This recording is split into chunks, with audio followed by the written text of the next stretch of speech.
Hello everyone. तो बच्चों हम लोग चैप्टर 2 इलेक्ट्रिक कैप्सूल शुरू किए थे और आज हम लोग शुरू करेंगे उसका लेक्चर नंबर 4। लेक्चर नंबर 4 शुरू करने से पहले लेक्चर नंबर 3 की कुछ बात मैं तुमको बता दूं और जो बच्चे लेक्चर नंबर 3 नहीं देखे हैं उनसे ये रिक्वेस्ट होगा कि पहले जो लेक्चर नंबर 3 हमने बताया है उसको अच्छे से देख लो, क्योंकि जो हम लोग आज पढ़ेंगे वो पूरा उसी पर बेस्ड है। तो इससे पहले कि हम लोग इसको शुरू करें, जो बच्चे भी नहीं देखे हैं लेक्चर नंबर 3 उसको अच्छे से देखें। वहाँ जो छोटी छोटी बातें, कॉन्सेप्ट, फॉर्मूले बताए गए हैं उनको अच्छे से प्रिपेयर कर लो, फिर इस लेक्चर पे आओ और यहाँ जो बताई गई बातें उससे उसको कोरिलेट करो, तो एकदम बहुत बढ़िया से कॉन्सेप्ट क्लियर होगा और कोई भी क्वेश्चन होगा तो फिर बचेगा नहीं। ठीक है, ओके। तो थर्ड लेक्चर जिसकी बात मैं कह रहा हूँ उसमें हम लोगों ने क्या पढ़ा था, अगर इसकी बात किया जाए तो हम लोगों ने बेसिकली पढ़ा था इस चैप्टर का सबसे इम्पॉर्टेंट टॉपिक जिससे एग्जामिनेशन में क्वेश्चन बनना ही बनना है confirm, and that is parallel plate capacitor. तुम कोई भी एग्जामिनेशन के लिए प्रिपरेशन कर रहे हो, तुम जेईई मेंस के लिए कर रहे हो, तुम नीट के लिए कर रहे हो, सीयूटी के लिए कर रहे हो, पैरेलल प्लेट कैपेसिटर से एक क्वेश्चन तुम्हारे एग्जामिनेशन में आना ऑलमोस्ट तय है पहले से। तो इस किस्म का ये इंपॉर्टेंट टॉपिक है। तो जो बच्चे भी नहीं देखें अच्छे से उसको देखना, वहाँ जो बातें बताई गई हैं कि पैरेलल प्लेट कैपेसिटर में कैपेसिटेंस क्या होते हैं, डायरेक्ट्रिक का क्या कॉन्सेप्ट है, तमाम चीज़ें वहाँ बताई गई हैं।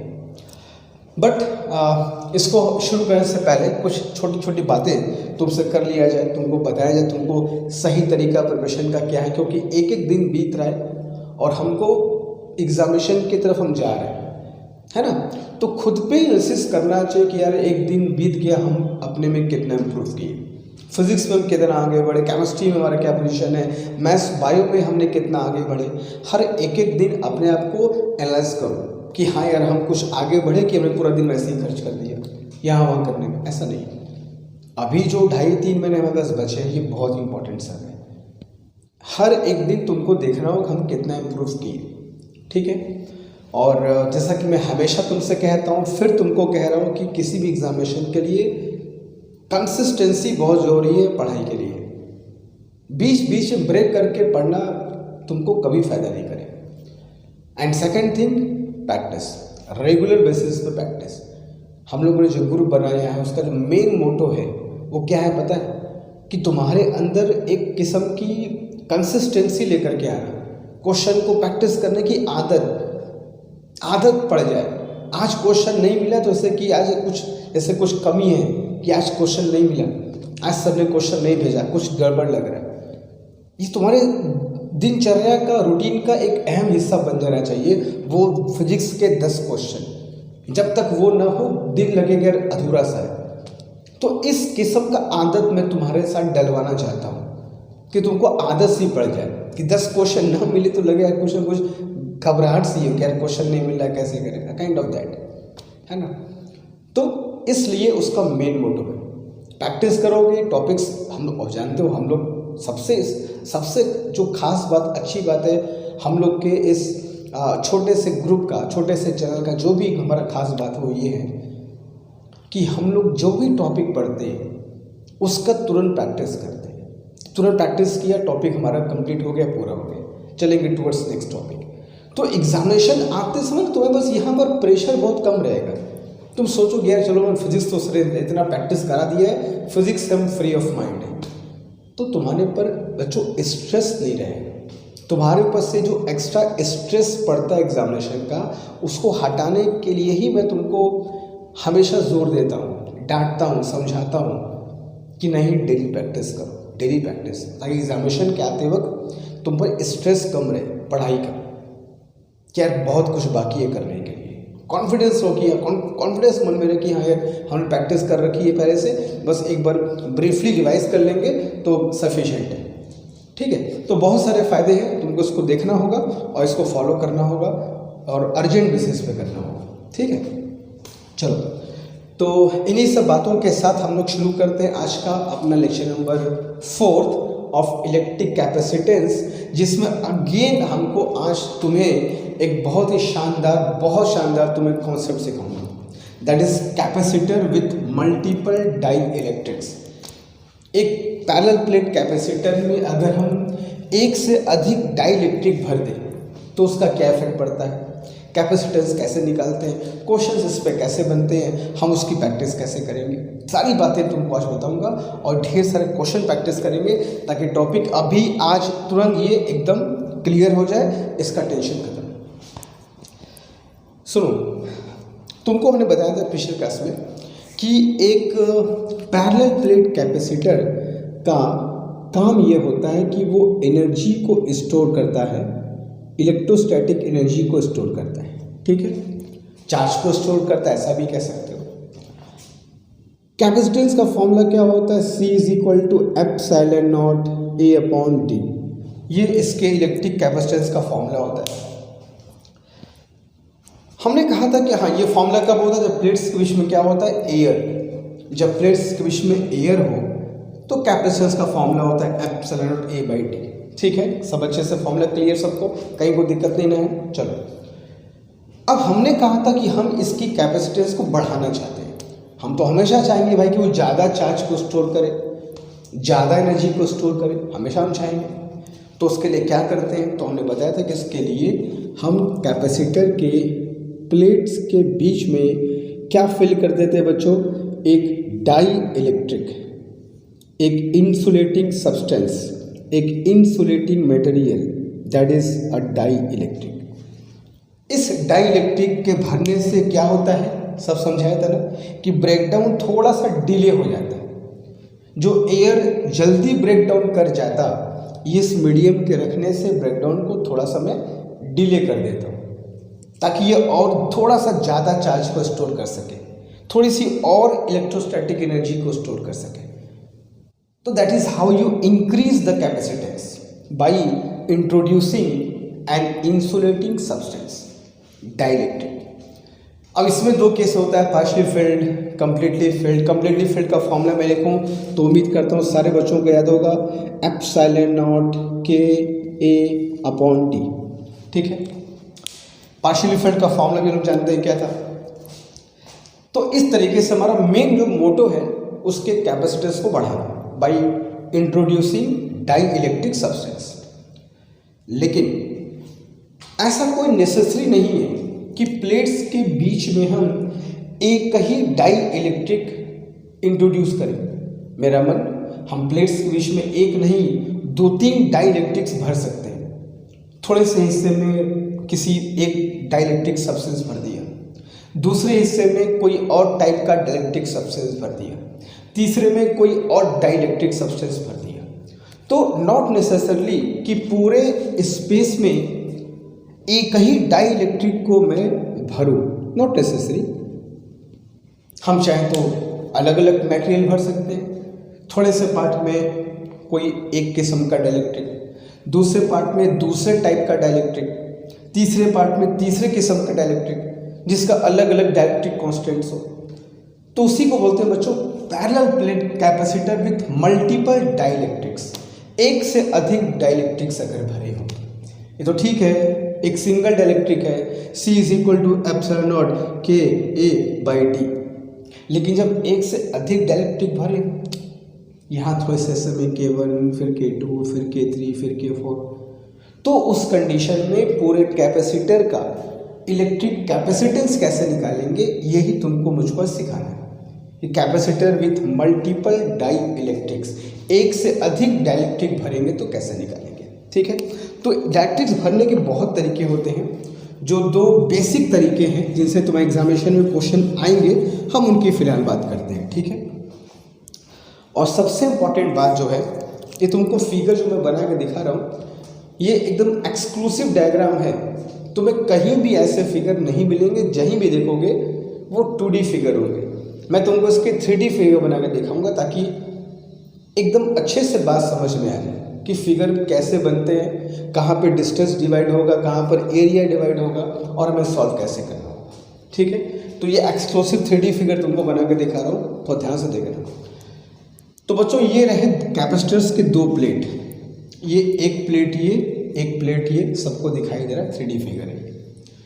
क्यूब मत समझना, लग रहा होगा देखिए से क्यूब या क्यूबॉइड, मगर ये 2 प्लेट्स हैं, ठीक है, 2 प्लेट्स है और ये इनके बीच का स्पेस है जिसमें फिलहाल अभी एयर भरा हुआ है।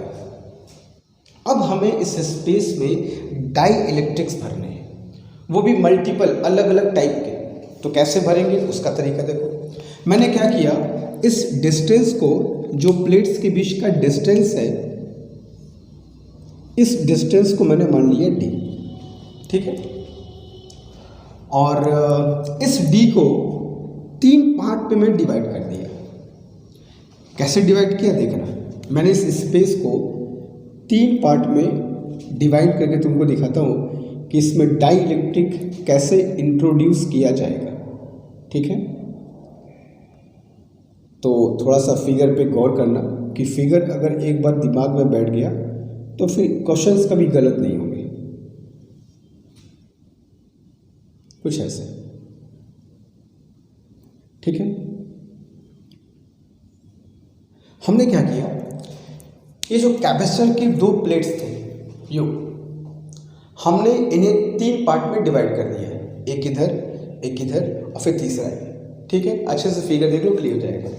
तो कैपेसिटर के बीच का जो स्पेस था, इसको 3 इक्वल पार्ट्स में मैंने डिवाइड कर दिया। इक्वल पार्ट्स का मतलब ये प्लेट सेपरेशन d था ना, तो d/3 ये हो गया, d/3 यहाँ नीचे बना दे रहा हूँ मैं,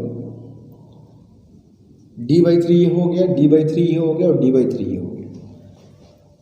अब इस फर्स्ट पार्ट में जो तुम देख रहे हो, जो यहाँ से यहाँ तक है, मैंने एक किस्म का डाई इलेक्ट्रिक भर दिया।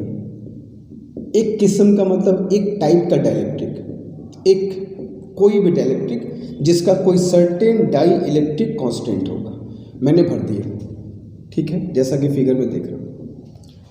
जो दूसरा हिस्सा देख रहे हो ये वाला, इसमें मैंने कोई दूसरे टाइप का डाई इलेक्ट्रिक भर दिया, कुछ ऐसे,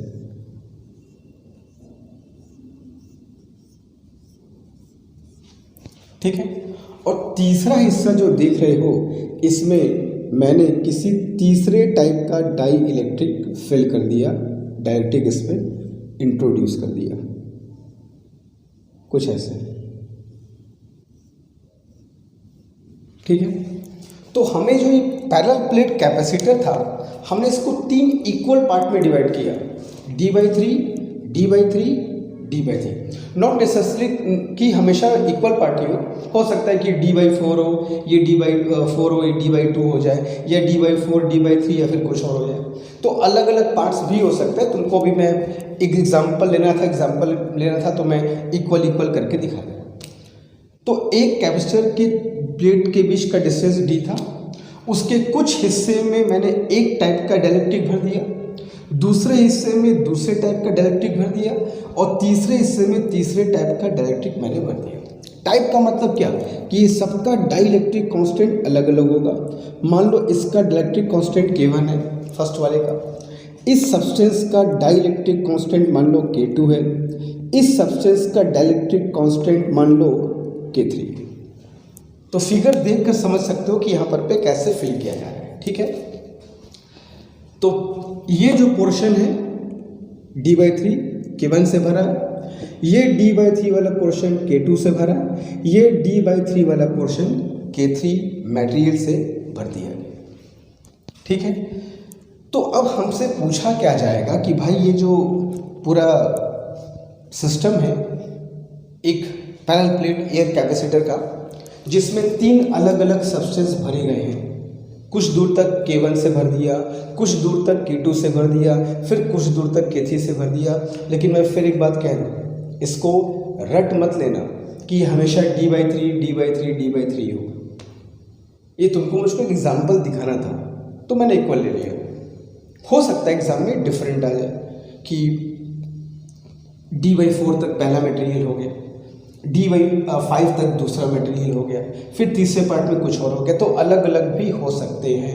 ये डिस्टेंस हमारे मन पे है, जितना दूर तक चाहें उतना दूर तक कोई भी गिवन मटेरियल तुम भर सकते हो, ठीक है। तो फिगर है क्या समझ रहे हो कि पैरेलल प्लेट थे, इसके 3 स्लाइस काट लिए प्लेट के पैरेलल, एक स्लाइस दूसरा स्लाइस और तीसरा स्लाइस। और पहले स्लाइस में K1 से भर दिया, दूसरे स्लाइस में K2 से भर दिया और तीसरे स्लाइस में K3 से भर दिया। और सबका डिस्टेंस पहले स्लाइस का d/3, दूसरे का भी d/3, तीसरे का भी d/3। तो जो d डिस्टेंस था उसको 3 इक्वल पार्ट में डिवाइड किया, d/3, d/3, d/3। पहले d/3 में एक टाइप का मटेरियल, दूसरे d/3 में दूसरे किसी टाइप का मटेरियल और तीसरे d/3 में तीसरे किसी टाइप का मटेरियल। 4-5 भी हो सकते हैं, जितना मन चाहे कोई दिक्कत नहीं है। तो अब इस कंडीशन में उनसे क्या पूछा जाएगा कि ये जो पूरा पैरेलल प्लेट कैपेसिटर है, 3 डाई इलेक्ट्रिक्स भरने के बाद इसका पूरा इक्विवेलेंट कैपेसिटेंस क्या होगा, what will be its equivalent capacitance. तो एक बात ध्यान रखना, इसके बहुत तरीके होते हैं फाइंड करने के। जो आसान सिंपल तरीके है उसकी बात नहीं कर रहा हूँ। अब टाइम हम लोग के पास नहीं है कि हम लोग सारे मेथड्स को देखें, हमें क्वेश्चन सॉल्व करने से मतलब है। साल भर का अगर टाइम होता तो वहाँ तुमको बताता कि अलग अलग मेथड क्या होता है इसके।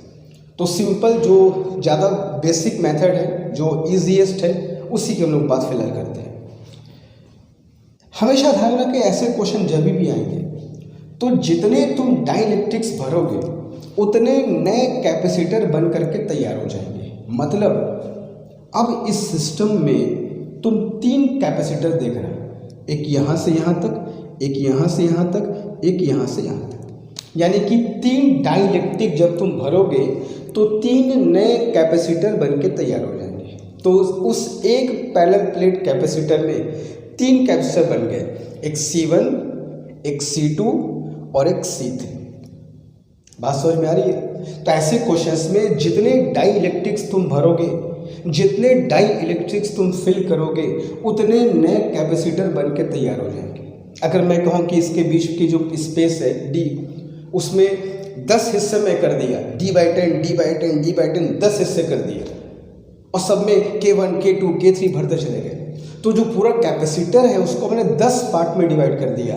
पहला हिस्सा जहाँ तक K1 भरा है वो C1 कहला गया, दूसरा हिस्सा जो K2 से भरा है वो C2 कहला गया, and C3 and C4 and C5 and so on. तो ये जो कैपेसिटर तुम देख रहे हो पूरा सिस्टम, इसमें अब 3 कैपेसिटर का कॉम्बिनेशन हो गया। एक C1 यहाँ से यहाँ तक जो K1 से भरा पड़ा है, एक C2 यहाँ से यहाँ तक जो K2 से भरा पड़ा है, एक C3 यहाँ से यहाँ तक जो K3 से भरा पड़ा है। अब इन C1, C2, C3 की जरा हम लोग वैल्यूज फाइंड कर लेते हैं क्या होता है। तो अगर मैं इस C1 की वैल्यू लिखूं तो वो ध्यान से अगर देखना कि C1 की वैल्यू कैसे लिखी जाएगी। अच्छा, इस फिगर में एक बात और तुम ध्यान से अगर देखोगे तो इन तीनों कैपेसिटर C1, C2, C3 में डिस्टेंस प्लेट्स के बीच d/3, d/3 और d/3 है, ऐसा कह सकते हैं। और जो प्लेट्स का एरिया है ये A, ये सारे प्लेट्स सारे कैपेसिटर के लिए सेम होगा। तो ये जो प्लेट का एरिया है ये A, C1 के लिए भी A होगा, C2 के लिए भी A होगा, C3 के लिए भी होगा। तो प्लेट एरिया चाहे इस कैपेसिटर की बात करो, चाहे इसकी बात करो, चाहे इसकी बात करो, ये जो प्लेट एरिया है इसके लिए भी A होगा, इसके लिए भी A होगा, इसके लिए भी A होगा। हाँ, डिस्टेंस सबकी d/3, d/3, d/3। तो C1 जब मैं लिखना चाहूँगा तो क्या लिखूँगा, C1 is equal to epsilon naught. ये K1 से पूरा भरा पड़ा है तो K1 हो गया, एरिया इज A और प्लेट सेपरेशन कितना है बच्चों, d/3। ठीक है, ये दूसरा पार्ट देख रहे हो यहाँ से यहाँ तक। ये दूसरा पार्ट अगर मैं इसको C2 बोल दूँ तो C2 इज इक्वल टू क्या होगा, एप्सिलॉन नॉट। और ये दूसरा पार्ट देख रहे हो K2 से भरा पड़ा है तो K2 area is A end plate separation is d/3। अगर मैं इस C3 को चेक करूं, थर्ड वाला हिस्सा C3 एप्सिलॉन नॉट, ये हिस्सा देखो बेटा K3 से भरा पड़ा है तो ये हो गया एप्सिलॉन नॉट K3। और प्लेट एरिया तो सबके लिए A ही है, हाँ, प्लेट सेपरेशन कितना है, d/3। तो इस तरीके से हम चाहें तो अलग अलग डाइलेक्ट्रिक्स जो तुम भरे हो उसको एक एक कैपेसिटर मान सकते हो कि चलो भाई यहाँ से यहाँ तक एक कैपेसिटर हो गया C1, यहाँ से यहाँ तक दूसरा कैपेसिटर मान लिया C2, यहाँ से यहाँ तीसरा कैपेसिटर मान लिया C3। तो इन तीनों की वैल्यू क्या होगी लिख लिया, उनके एरिया को देख लिया किसका कितना एरिया है, उनके डिस्टेंस को देख लिया किसका कितना डिस्टेंस है। तो एक तरीके से मान सकते हो कि वो कई कैपेसिटर में टूट जाएगा और अलग अलग हमने वैल्यूज लिख लिया, लेकिन तुमको इसका पूरा कॉम्बिनेशन पूछा जाएगा, इन तीनों का इक्विवेलेंट पूछा जाएगा। तो याद रखना ऐसे कंडीशन में C1 C2 C3 फाइंड कर लिया। जब इक्विवेलेंट फाइंड करना होगा तो इस फॉर्मूले को यूज़ करना, 1/C equivalent is 1/C1 plus 1/C2 plus 1/C3। तो इस फॉर्मूले से हम लोग निकाल सकते हैं इस पूरे कॉम्बिनेशन का इक्विवेलेंट कैपेसिटेंस। बट उसके पहले हमें C1 C2 C3 अलग अलग फाइंड करके देखना होगा। C1 की वैल्यू कितनी है, C2 कितना है, C3 कितना है, प्लेट सेपरेशन किसके बीच कितना है, कहाँ से कहाँ तक कौन सा मटेरियल भरा हुआ है, सबका प्लेट एरिया सेम है कि नहीं सेम है। तो अलग अलग कैपेसिटेंस निकाल करके फिर इसका इक्विवेलेंट फाइंड करने का तरीका 1/C1 plus 1/C2 plus 1/C3। ठीक है, तो इस तरीके से फाइंड कर सकते हैं हम लोग इक्विवेलेंट कैपेसिटेंस। ठीक है, यहाँ तक बात समझ में आ रही है? Okay fine. लेकिन होता क्या है कि डायरेक्ट्रिक्स को भरने के कोई तरीके फिक्स नहीं होते कि सर हमको ऐसे ही भरना है। तुम चाहो तो टेढ़े मेढ़े जैसे भर सकते हो, कोई दिक्कत नहीं है। तो अलग अलग तरीके से भरने पर अलग अलग आंसर रिजल्ट आते हैं। अब जैसे दूसरा तरीका तुमको बताऊं प्लेट्स के बीच में डायरेक्ट्रिक्स को भरने का, तो दूसरा फिगर देखो ये हमने क्या किया। अब इसमें क्या किया था, मैंने डायरेक्ट्रिक्स को कैसे भरा, प्लेट्स के पैरेलल, ये प्लेट्स थे ऐसे, तो डिवाइड कैसे किया, प्लेट के पैरेलल, एक हिस्सा ये, एक हिस्सा ये, एक हिस्सा ये। तो डिवाइड कैसे किया है, प्लेट्स के पैरेलल, तभी तो सबका एरिया सेम था, ए ए ए ए सबका सेम था। अभी मैं क्या डिवाइड करूंगा, प्लेट्स के परपेंडिकुलर, जैसे ये प्लेट्स था तो इसको 3 पार्ट में काटूंगा, ऐसे ऊपर से, फिर बीच से, फिर नीचे से। क्लियर है? ये प्लेट्स था, प्लेट्स के पैरेलल डिवाइड कर सकते हो और प्लेट्स के परपेंडिकुलर। तो प्लेट्स के परपेंडिकुलर में डिवाइड करूं तो फिगर कुछ देखो ऐसा बनेगा, तो तुमको शायद और अच्छे से बात समझ में आए कि यहाँ पर कहा क्या जा रहा है। कुछ ऐसे हमने क्या किया, जो इसका ऊपर का हिस्सा था ये वाला पार्ट, इस वाले पार्ट में मैंने एक खास किस्म का डाई इलेक्ट्रिक इसमें भर दिया, जिसका एक सर्टेन डाई इलेक्ट्रिक कांस्टेंट होगा, वो मैंने इसमें भर के दे दिया।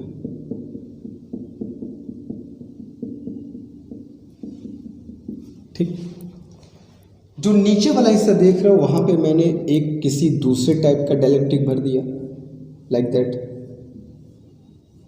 जिसका एक सर्टेन डिफरेंट डाइलेक्ट्रिक कांस्टेंट होगा, वो मैंने भर दिया यहाँ पर पे।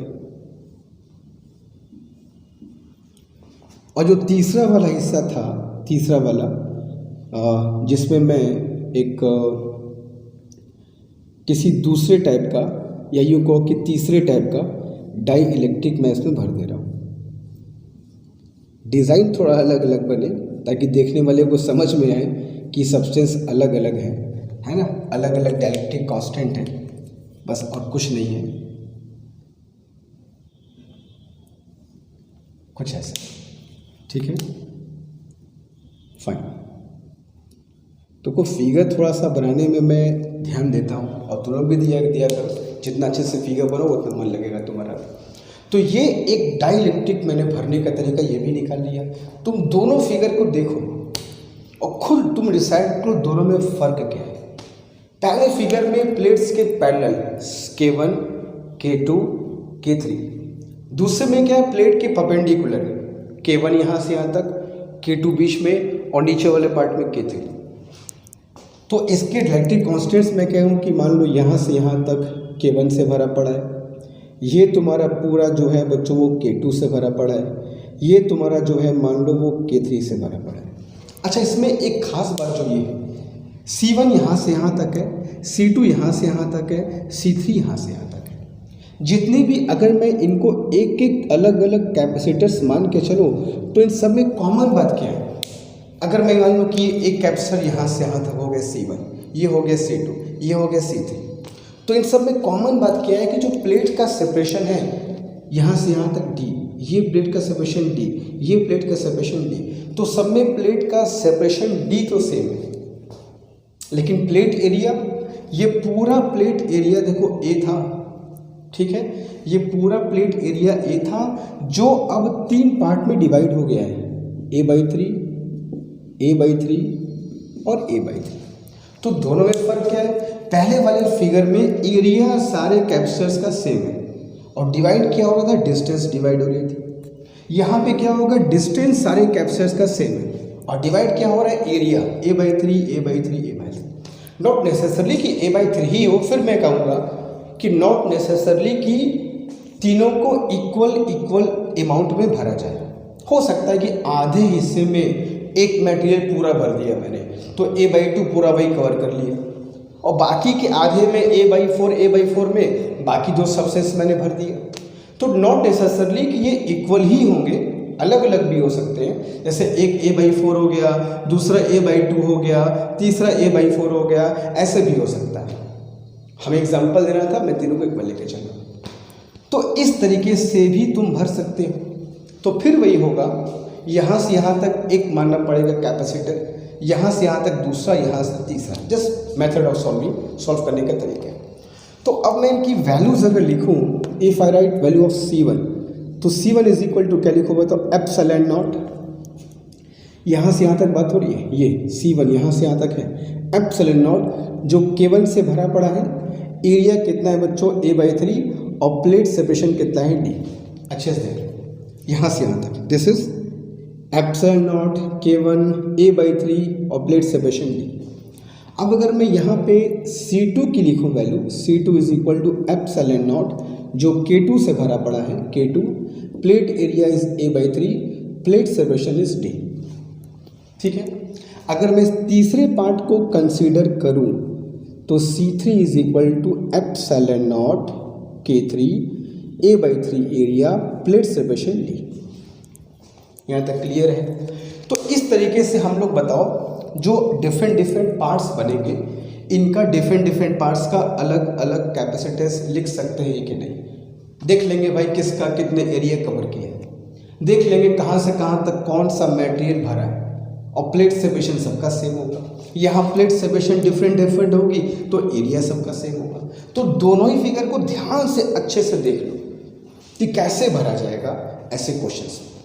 और इनका अगर तुमसे इक्विवेलेंट पूछे कि इस पूरे सिस्टम का तीनों सबस्टेंस K1 K2 K3 भरने के बाद, K1 K2 K3 को भरने के बाद पूरे सिस्टम का इक्विवेलेंट क्या होगा, तो ऐसे क्वेश्चंस में, ऐसे कंडीशंस में इस फॉर्मूले को यूज़ कर लेना, C equivalent is C1 plus C2 plus C3, सीधा डायरेक्ट बस ऐड कर देना है।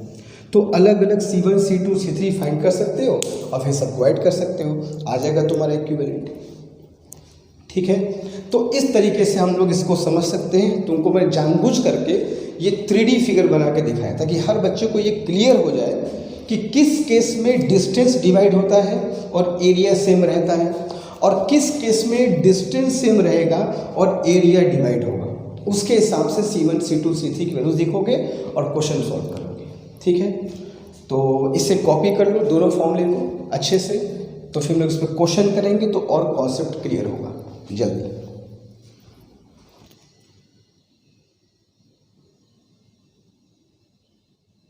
ओके, तो चलते बच्चों क्वेश्चन की तरफ और देखते हैं। इससे क्वेश्चन बहुत क्वेश्चन बनते तो बहुत अलग अलग टाइप के भी हैं, और डायरेक्ट्रिक्स को भरने का जो 2 तरीका तुमको मैंने बताया, ऐसा नहीं कि बस यही तरीका होता है, तुम बहुत अलग तरीक़ों से भर सकते हो।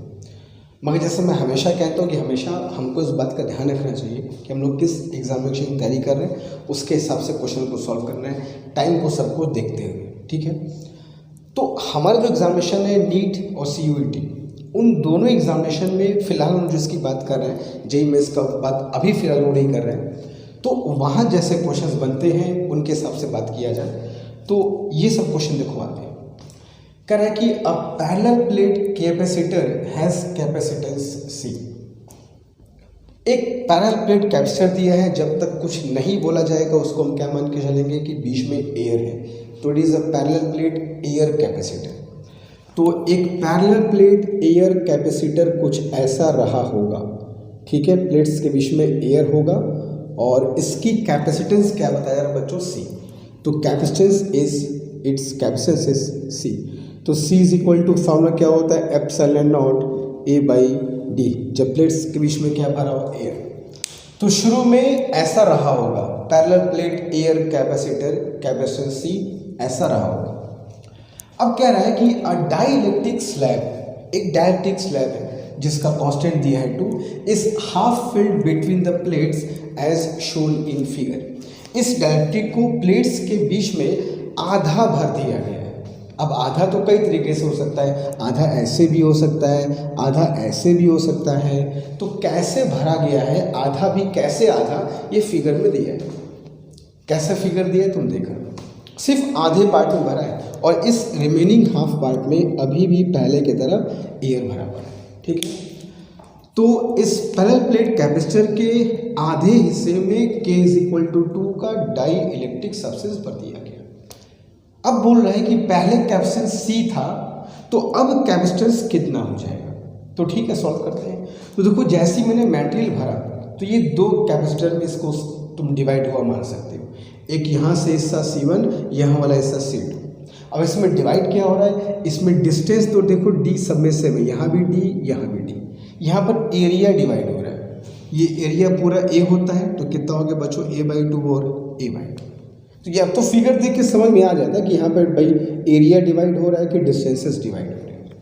तो अगर मैं C1 की वैल्यू लिखूँ, C1, तो C1 कितना आएगा बच्चों, एप्सिलॉन नॉट, K कितना है 2, एरिया कितना है A/2 और प्लेट सेपरेशन कितनी है D। तो 2 से 2 कट जाएगा और ये क्या आ जाएगा, एप्सिलॉन नॉट A/D। ये C1 की वैल्यू आ गई। हम सारी वैल्यू को C के टर्म्स में चेंज करेंगे क्योंकि हम वहाँ से C के फॉर्म में निकालना है। तो C1 की जो वैल्यू है एप्सिलॉन A/D, इसको हम C बोल सकते हैं, जो हमको C दिया तो उसके हिसाब से C बोल दिया इसको। अब C2 की बात कर लो जिसमें एयर भरा था, तो C2 इज इक्वल टू क्या होगा बच्चों, एप्सिलॉन नॉट, एयर है तो एयर को छोड़ दो, एरिया कितना है A/2 और प्लेट सेपरेशन कितना है बच्चों D। ठीक है, तो कितना हो जाएगा ये एप्सिलॉन नॉट A/2D और एप्सिलॉन A/D को हम C बोलते हैं ना, तो 2 वो मिल गया तो ये कितना हो जाएगा C/2। तो एक हिस्सा हो गया तुम्हारा ये वाला C और नीचे वाला हिस्सा क्या हो गया बच्चों, C/2। और अभी मैंने बताया था ऐसे कंडीशन में पूरे का इक्विवेलेंट कैसे फाइंड करते हो, C equivalent is C1 plus C2। तो C1 कितना है C, C2 कितना है C/2, यू गॉट 3/C2। तो जो नया कैपेसिटेंस होगा मटेरियल को भरने के बाद वो कितना होगा, 3C/2, 1.5 गुना हो जाएगा पहले का। तो भरने के पहले C था, भरने के बाद क्या हो जाएगा 3C/2। ठीक है, आसान क्वेश्चन है, बेसिक है, बस जहाँ 4-5 क्वेश्चन के प्रैक्टिस किए समझ जाओगे क्वेश्चन में क्या करना है। ठीक है, तो जल्दी से कॉपी कर लो, चलते हैं टुवर्ड्स नेक्स्ट क्वेश्चन जल्दी।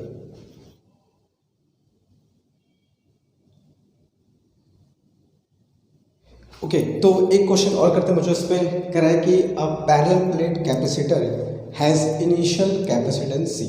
अच्छी बात है। तो शुरू में एक पैरेलल प्लेट कैपेसिटर ऐसे रहा होगा जिसका कैपेसिटेंस तुमको दिया है C।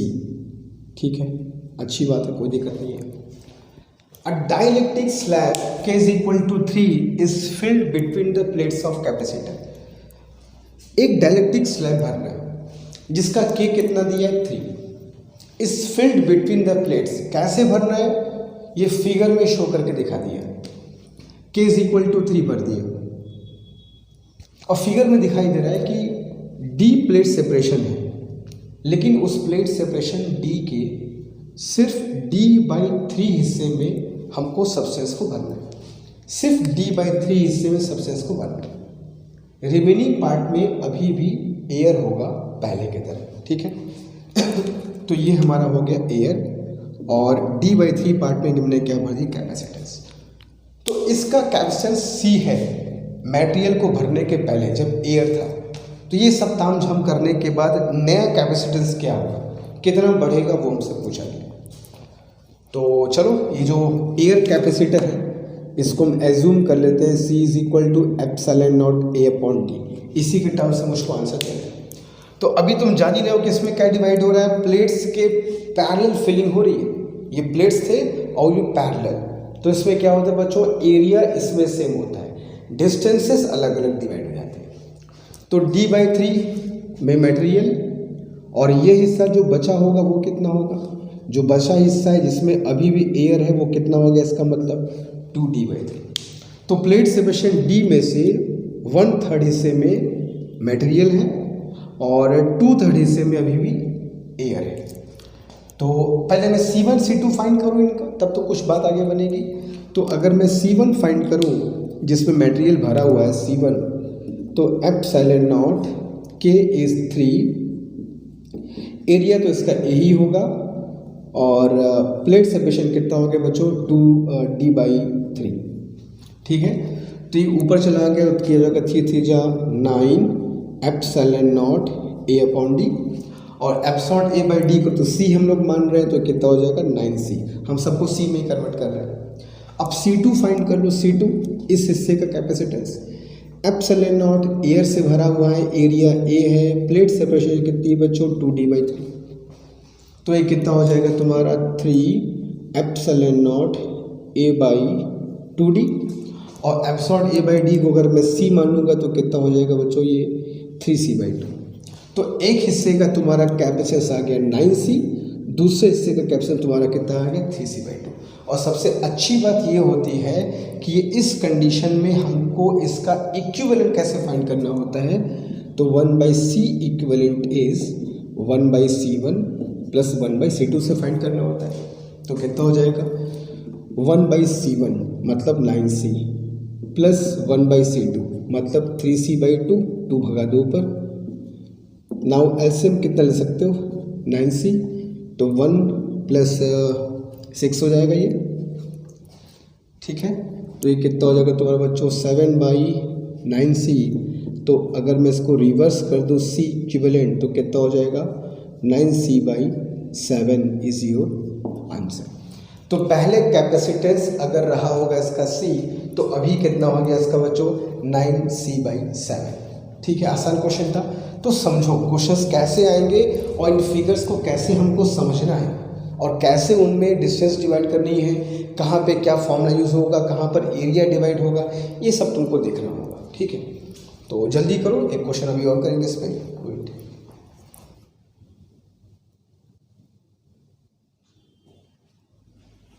ओके, तो चलते बच्चों एक क्वेश्चन और करते हैं। अब यहाँ तुमको मैं एक और तरीका बताता हूँ क्वेश्चन को सॉल्व करने का, वो भी तरीका अप्लाई कर सकते हो। हालांकि वो तरीका क्या, वो एक फॉर्मूला है जो पहले लोग पढ़े भी हैं, उसको भी यूज़ कर सकते हो। तुमको जैसा लगे, तुमको जो कंडीशन ठीक लगे, जहाँ पर जो जल्दी हो सके, तुमको जल्दी क्लिक कर जाए, वो तुम यूज़ करो। सबका अपना अपना समझने का तरीका होता है। अब parallel plate capacitor has capacitance C।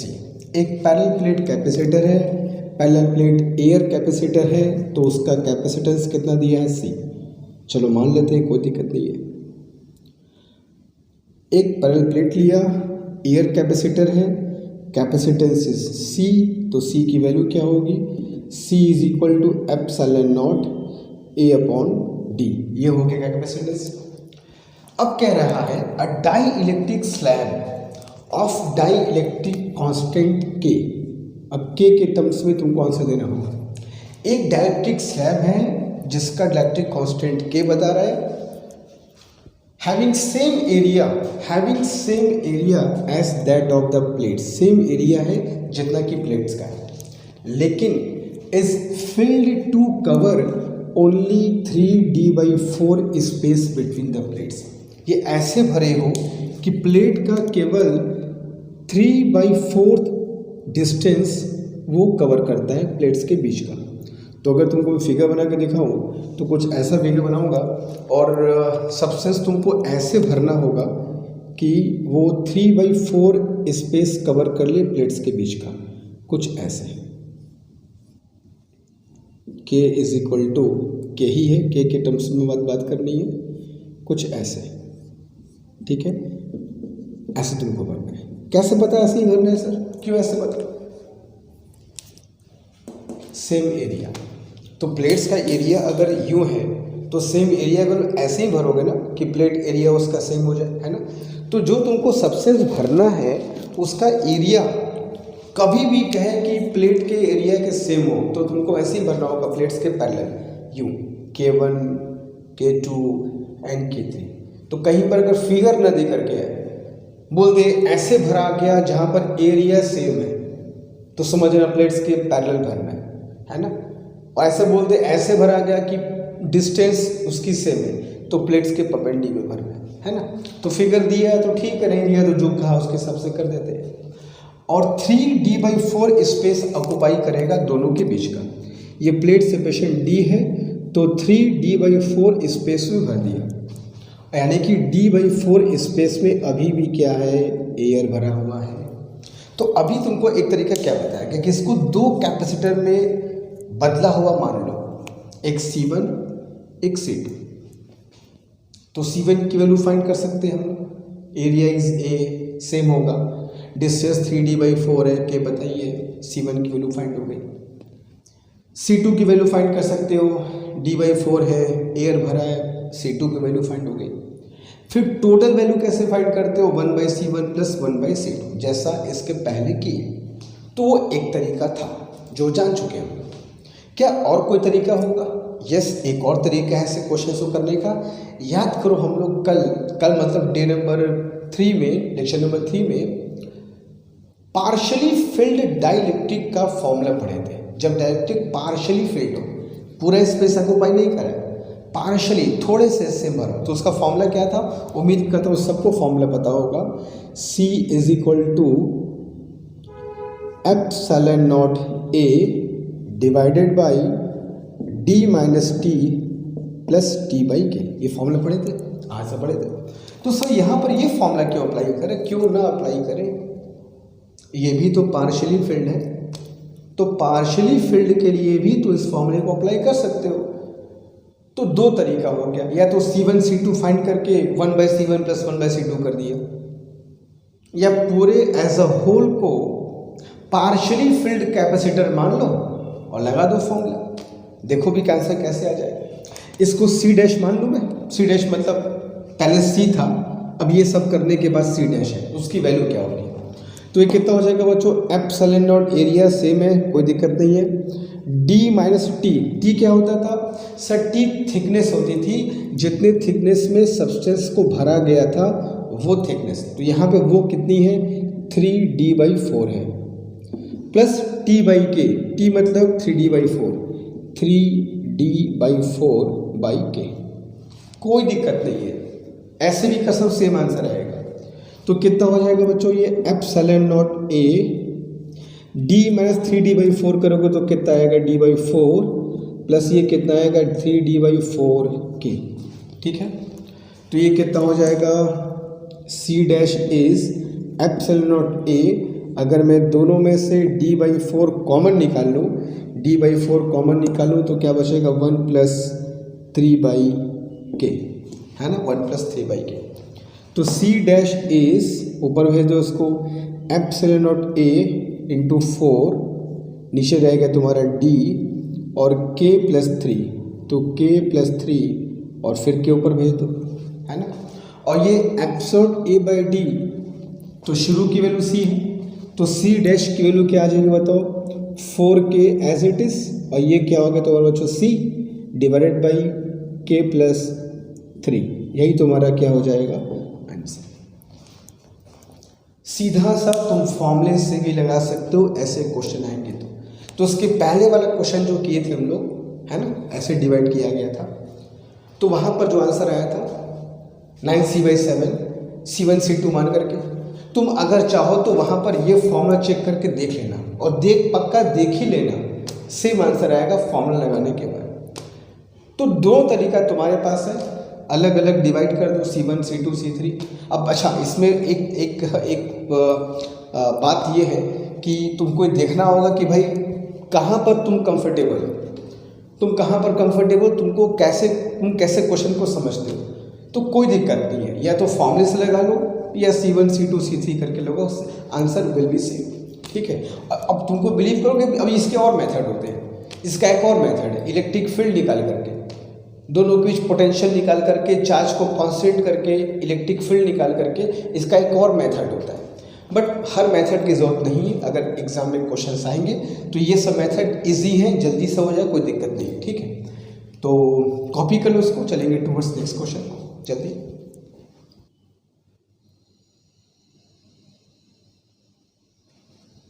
Okay, तो चलते बच्चों, एक क्वेश्चन और करते हैं इस पर। करा कि parallel plate capacitor has capacitance 10 microfarad, ठीक है। कुछ नहीं कहा है तो हम ये मान के चलेंगे प्लेट्स के बीच में एयर है, और ये जो तुमको वैल्यू गिवन है 10 माइक्रोफैरेड, ये है C is equal to epsilon not A upon D, और ये वैल्यू कितनी है 10 microfarad. Is connected to a battery of 20 volt, 20 volt की बैटरी से कनेक्ट कर दिया है, जैसा कि फिगर में देख रहे हो, ठीक है। How much charge it will store, तो चार्ज कितना स्टोर करेगा, Q is equal to CV कर दो, तो 10 इंटू 20 कितना स्टोर करेगा, 200 माइक्रोकूलम चार्ज स्टोर करेगा शुरू में। मान लो इस 200 माइक्रोकूलम से मेरा काम नहीं हुआ, हम चाहते हैं बैटरी से ये और चार्ज ड्रॉ करें, तो दो तरीका है, तो बैटरी बदल दो, 20 वोल्ट के बदले 30 वोल्ट लेते हो, या फिर C को बदल दो, भाई Q चेंज करना है, या तो C को चेंज करो तो V को चेंज करो। तो V को यहाँ पर चेंज नहीं कर रहे हैं, हम C के साथ छेड़छाड़ कर रहे हैं। और क्या छेड़छाड़ कर रहे हैं, तो कह रहा है a dielectric K is equal to 2.5 is half filled between the plates as shown in the figure. K is equal to 2.5 का एक डाई इलेक्ट्रिक प्लेट्स के बीच में, जैसा कि फिगर देख रहे हो, हमने भर दिया। अब इससे क्या होगा, कैपेसिटेंस इसकी कुछ बढ़ जाएगी, और वोल्टेज, और एक बताओ सबसे इंपॉर्टेंट पॉइंट जो लेक्चर नंबर 3 में तुमको समझाया था मैंने, कीपिंग बैटरी कनेक्टेड, बैटरी को कनेक्टेड रहते हुए भरना है। इस मटेरियल को भरो मगर ये कनेक्टेड है, इसको हटाना नहीं है, तो ये कनेक्टेड रहेगा, तो जाहिर सी बात है पोटेंशियल डिफरेंस तो वैसे ही कांस्टेंट हो गया। तो C चेंज करेगा तो Q चेंज अपने आप करेगा, तो C कितना चेंज करेगा उसको पता कर लिया जाए।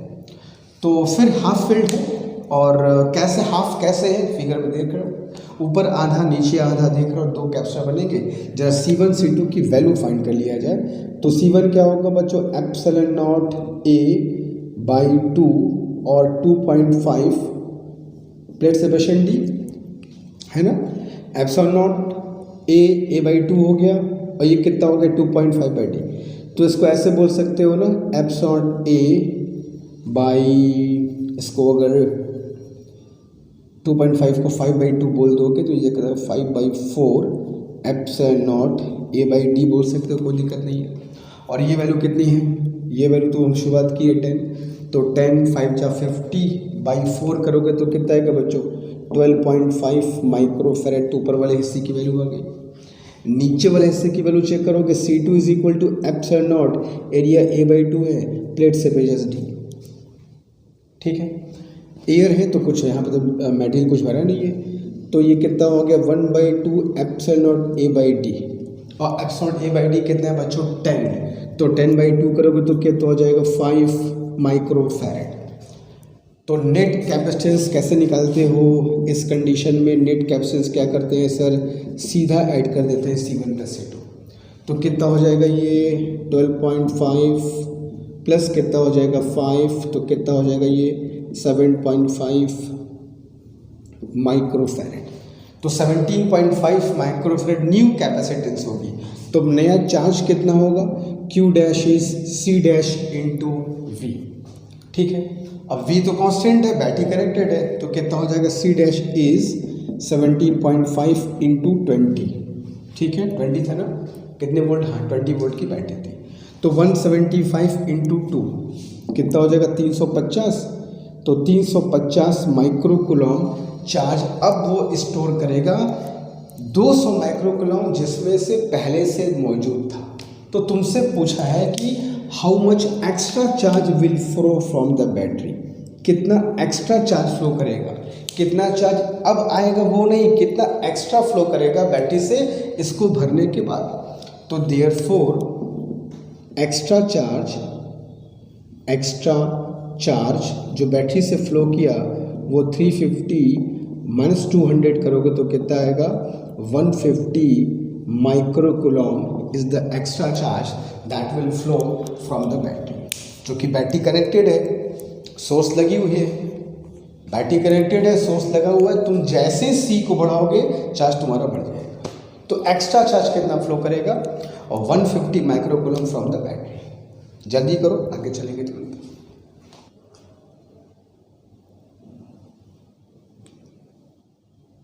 ओके, जो कभी कभी ऐसे क्वेश्चन भी आते हैं तो एग्जाम में कि एक कैपेसिटर तुमको दिया जाएगा और उनकी प्लेट्स के बीच में अलग अलग मटेरियल भरे रहेंगे K1 K2 K3 अलग अलग तरीके से, और तुमको इसका पूरा इक्विवेलेंट तुमसे पूछा जाएगा। तो कह रहा है कि प्लेट सेपरेशन इसकी D है और प्लेट एरिया A है, K1 से भरा है, K2 से भरा है, K3 से भरा है। यहाँ भी K1 K2 K3 भरने का तरीका बस अलग है। सब कुछ हम लोग पढ़ चुके हैं, बस एक और उस पर क्वेश्चन कर ले रहे हैं ताकि और अच्छे से क्लियर हो जाए कि एग्जाम में आए तो ये ना कि ऐसा क्वेश्चन लोग किए नहीं है ना। तो अभी मैं इसकी वैल्यूज लिखूँ इन सब की, तो C1 कितना लिखेंगे बच्चों? C1 is epsilon naught K1 A/D/3 है ना। ये जो प्लेट का सेपरेशन है ये D/3 is given to you, ठीक है। और ये जो प्लेट्स एरिया है वो A/3 है, या अगर ऐसा नहीं लिखा रहेगा तो कहाँ रहेगा कि इक्वली डिवाइडेड है ना। तो C2 की वैल्यू फिर क्या हो जाएगी? C2 is equal to epsilon naught K2 area is A again D/3 and C3 is epsilon naught K3 A and D/3। इतना तो कर सकते हो आराम से। तो जो अब इनका इक्विवेलेंट फाइंड करना है 1/C equivalent is 1/C1 plus 1/C2 plus 1/C3। तो C1 1/C1, अच्छा इसकी वैल्यू को अगर 3 ऊपर ले जाओगे तो 3 एप्सिलॉन K1 A/D कर सकते हो है ना। तो 1/3 एप्सिलॉन नॉट K1 A और ये D चला जाएगा तुम्हारा ऊपर, ये 1/C1 ये 3 ऊपर गया तो कितना हो जाएगा 3 एप्सिलॉन नॉट K1 A/D और 1/D ऊपर चला जाएगा। सिमिलरली यहाँ पर तुम्हारा क्या हो जाएगा प्लस कितना D/3 epsilon naught K2 into A plus यहाँ क्या हो जाएगा D/3 epsilon naught K3 into A। ऐसा कर सकते हो, कोई दिक्कत नहीं है। अभी इन तीनों में तुम चाहो तो कुछ कॉमन भी निकाल सकते हो। तो वो सब में D3 एप्सिलॉन A कॉमन रहा है, तो D3 एप्सिलॉन नॉट और A मैंने लिया कॉमन, और अंदर क्या बच गया 1/K1 plus 1/K2 plus 1/K3, ऐसा बोल सकते हो। तो ये क्या हो जाएगा तुम्हारा D/3 एप्सिलॉन नॉट A, और इनका जब एलसीएम निकालोगे K1 K2 K3 का, तो ऊपर क्या बचेगा K2 K3 plus K1 K3 और प्लस क्या बचेगा K1 K2। सिंपल दैट्स ये 1/C इक्विवेलेंट है, तो देयरफॉर C इक्विवेलेंट क्या होगा? ठीक इसका उल्टा पलट दो, तो 3 epsilon naught A/D as it is, और ये ऊपर चला जाएगा तो K1 K2 K3 divided by K1 K2 plus K1 K3 plus K2 K3, ठीक है। तो ये तुम्हारा हो जाएगा फाइनल आंसर पहले पार्ट का।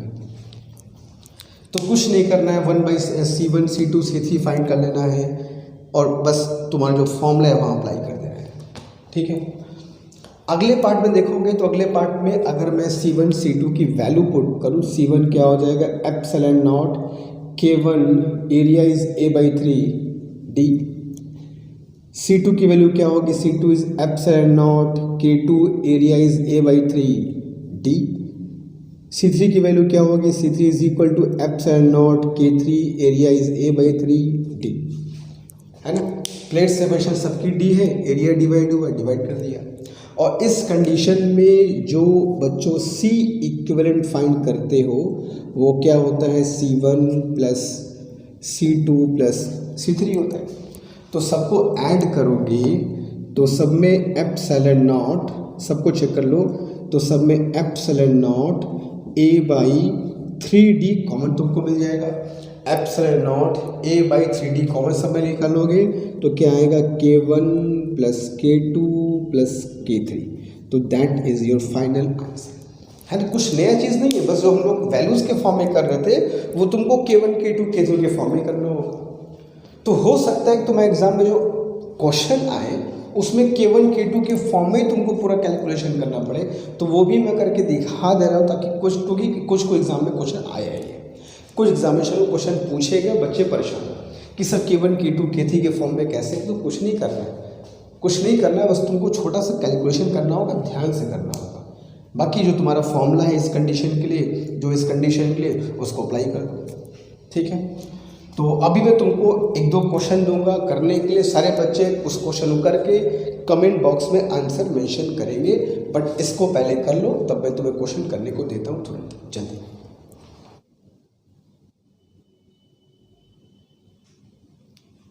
ओके फाइन, तो ये दो क्वेश्चन मैं तुम्हारे लिए करने को देता हूँ। अच्छे से क्वेश्चन को पढ़ लो। डायलेक्ट्रिक्स कैसे भरे गए हैं, कितने कितने कांस्टेंट है, कैसे भरा गया, तुमको दोनों ही केस में न्यू कैपेसिटेंस फाइंड करना है। पहले एयर कैपेसिटर था, तो पहले जब वो एयर कैपेसिटर था तो उसकी कैपेसिटेंस C रही होगी, ये क्वेश्चन में दिया हुआ है। पहले ऐसा था, उसके साथ पहले ये किया गया, फिर ये किया गया, तो दोनों ही कंडीशन में उसकी कैपेसिटेंस कितनी हो जाएगी तुमको इसका आंसर देना है। तो सारे बच्चे क्वेश्चन नंबर 6 का आंसर कमेंट बॉक्स में देंगे, तुरंत क्वेश्चन सॉल्व करके तुरंत सारे बच्चे आंसर करेंगे। मैं देखूंगा कौन कौन बच्चे आंसर कर रहे हैं, किनका आंसर सही आ रहा है, कौन ऑनेस्टली ईमानदारी से अपने प्रिपरेशन को कर रहे हैं। ठीक है, चलो तो आज मैं स्टॉप करूँगा इस टॉपिक को। इस टॉपिक में है तो जो भी है हम लोग इतना तो पढ़ सकते हैं कि क्वेश्चन जो आएगा वो छूटेगा नहीं, इतना कन्फर्म है। ठीक है, तो आज का सिर्फ इतना ही, मिलेंगे हम लोग नेक्स्ट क्लास में और नेक्स्ट टॉपिक की बात करेंगे। और नेक्स्ट टॉपिक जो मोस्ट प्रॉब्ली हमारा होगा वो होगा, बहुत इंपॉर्टेंट टॉपिक है, that is energy of capacitor. Energy की बात करेंगे और अब थोड़ी मेहनत और हम करेंगे ताकि हमारे प्रिपरेशन में कहीं कोई कमी न रह जाए, और लापरवाही अगर हो रही है तो उसको हम दूर करेंगे। ये हम ही कर सकते हैं और कोई नहीं कर सकता है। हमारा काम है, हमारी मेहनत है, हमारा करियर, हमारी पढ़ाई है, तो हमको ही करना होगा, हम किसी से एक्सपेक्ट नहीं कर सकते। ठीक है, तो मिलते हैं इस क्लास में। अगर कोई दिक्कत परेशानी हो कमेंट बॉक्स में बताना ज़रूर, हम लोग डिस्कस करेंगे। Thank you so much.